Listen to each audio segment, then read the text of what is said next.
Et nous sommes de retour sur Direct Investisseur. Nous accueillons en duplex Nicolas Chéron, stratégiste de marché chez CMC Market France. Bonjour Nicolas. Bonjour Lucie, bonjour à tous les auditeurs. Alors on va parler de l'Eurostock pour commencer. L'Eurostock qui est aux alentours des 3057 points. On est dans le vert ce matin. C'est vrai qu'on a eu une séance particulière, enfin des séances particulières en tout début d'année. Cette semaine dernière était fortement baissière.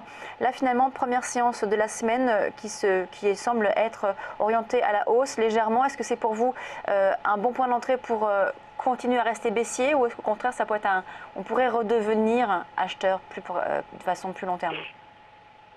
Alors Lucie, vous le dites très bien, donc jusqu'ici ça a été compliqué ce début d'année, ça a été très compliqué, ça a été volatile, on a vu le pétrole faire de nouveau plus bas, on a vu certaines devises comme le rouble, comme le rand sud-africain être totalement déstabilisés, on a vu les indices chinois tomber littéralement.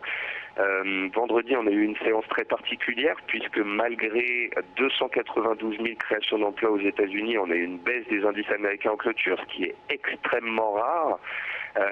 Donc ça, c'est le signe que des trop bons chiffres américains en fait plaident pour une hausse de taux et que trop de hausses de taux pourraient faire peur aux investisseurs. Je pense que vendredi, en fait, on a clôturé au plus bas, d'une part avec cette crainte exacerbée de hausse de taux, mais aussi parce que c'était la fin de la semaine et que les investisseurs avaient peur de ce qui pouvait se passer sur les monnaies, sur l'Asie cette nuit. Voilà. Et donc je pense que les investisseurs sont sortis des marchés vendredi pour ne pas être en overweek et ne pas prendre de risques. Et voyant ce matin que malgré toujours ces craintes sur la vie, eh bien les indicateurs de risque tenaient, comme l'or, comme le yen, comme la volatilité, eh bien les investisseurs se sont dit ce matin, voilà, peut-être qu'on a passé une semaine compliquée sur les marchés, peut-être que c'était une mise en bouche un petit peu violente pour ce début d'année. Est-ce qu'on a des raisons de décaler fortement, violemment beaucoup plus? Pas vraiment. Et donc c'est ça qui permet aux indices européens de se reprendre ce matin. Si je vous montrais l'Eurostoxx, c'est parce que je pense que c'est un des plus propres graphiquement. En données hebdomadaires, le graphique que je vous ai envoyé, on voit bien que les 3000 points sur l'Eurostoxx, c'est un seuil psychologique qui a fait support toute l'année 2014 en cours de clôture hebdomadaire. C'était donc le point de départ du quantitative easing début 2015 et c'était aussi le support de cet été. Donc autant dire que la ligne, si vous voulez, la ligne dans le sable, la ligne invisible, c'est ce seuil psychologique des 3000 points sur l'Eurostoxx. Tant qu'on est Donc on pourrait au-dessus, repartir à la hausse là. On pourrait repartir à la hausse. on peut repartir à la hausse tant qu'on est au-dessus.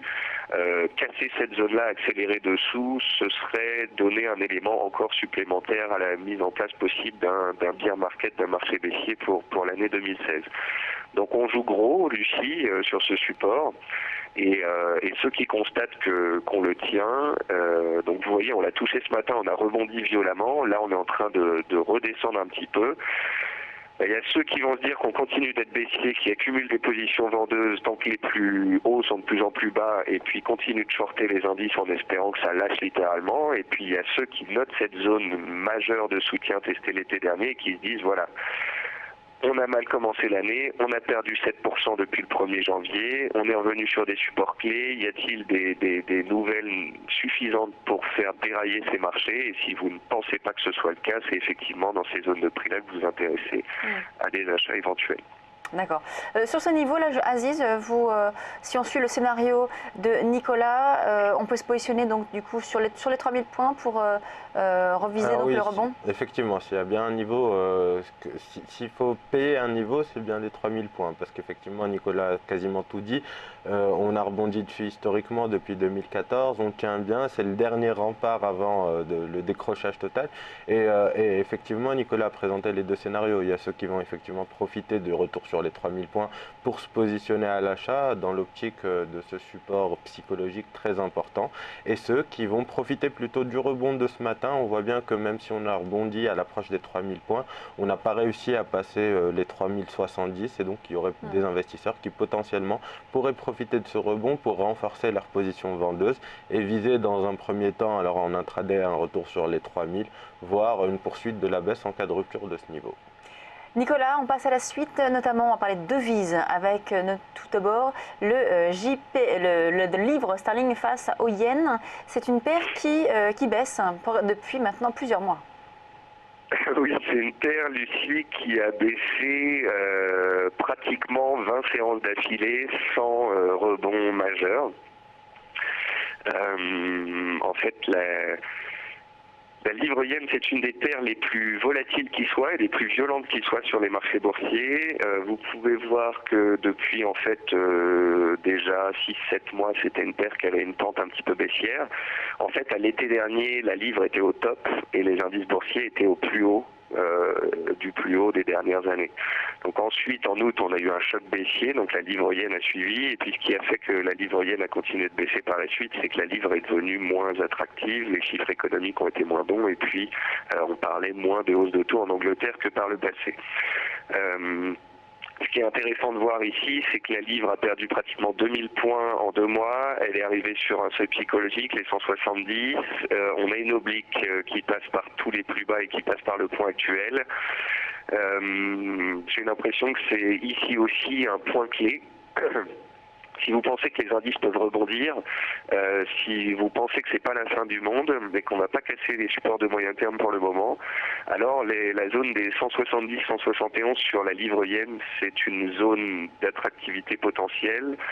On y a réagi, il y a des acheteurs qui y sont présents, il y a un stop clair puisqu'il y a une mèche basse ce jour, donc le stop c'est sous la mèche pour ceux qui sont théoriquement en position à l'achat. Et puis on constate que ne serait-ce que de revenir sur la première résistance à 174,80, 175, ça fait 350 points. Donc c'est une paire qui est volatile et qui, quand on est dans le bon sens, peut être très fortement rémunératrice. Ouais. Donc voilà, je pensais que c'était intéressant de montrer ça à vos auditeurs. Dernière paire qu'on voit ensemble ce matin, c'est l'USD RUB, c'est-à-dire le dollar face à la monnaie russe, le rouble. Oui, donc le rouble, tout comme le rand sud-africain ce matin, est à la peine et perd encore 1,20% contre le dollar américain. Le rouble, on l'avait vu dérailler à la fin de l'année 2014, il est passé de 40 à 80. Lorsque on a eu début 2015 un beau rebond du pétrole de 40 à 60, eh bien le rouble était retombé. Donc on voit bien qu'il y a une belle corrélation entre pétrole et rouble. À l'heure actuelle, on est dans une pente baissière sur le pétrole et il n'y a pas de reprise pour le moment. Mais je ne désespère pas à ce sujet. Le pétrole a déjà perdu 20% depuis le début de l'année. J'ai l'impression que les mèches qu'on a eues la semaine dernière, c'était aussi pour nettoyer le marché. On va arriver dans une période froide. On va voir sûrement des stocks de pétrole qui vont se tendre. Moi, je fais partie de ceux qui pensent qu'à tout moment, des velléités haussières pourraient apparaître sur le pétrole et pourraient engendrer un beau rebond technique. Ça ne veut pas dire qu'il faut acheter les yeux fermés et qu'il faut en acheter tous les jours et que ça baisse et on se fait marcher dessus. Ce que je dis, c'est que je pense que le rebond à tout moment pourrait faire preuve de belles velléités haussières, comme on l'a vu l'année dernière avec l'Aziz à plusieurs reprises. Et je pense que si ça devait être le cas, ça pourrait donner des points de vente intéressants sur l'USD rouble. Voilà. Si le pétrole glisse encore un petit peu, l'USD rouble pourrait se rapprocher des 79, c'est plus haut de 2014 et c'est un seuil psychologique, un seuil historique.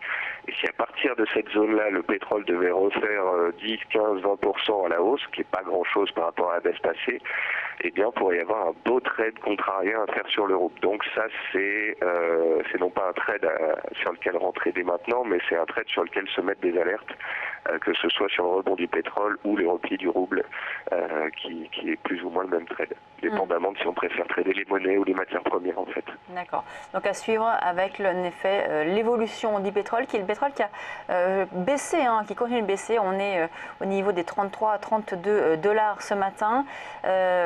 Vous estimez, vous, qu'on va avoir un rebond, donc vous êtes plutôt dans ce scénario-là?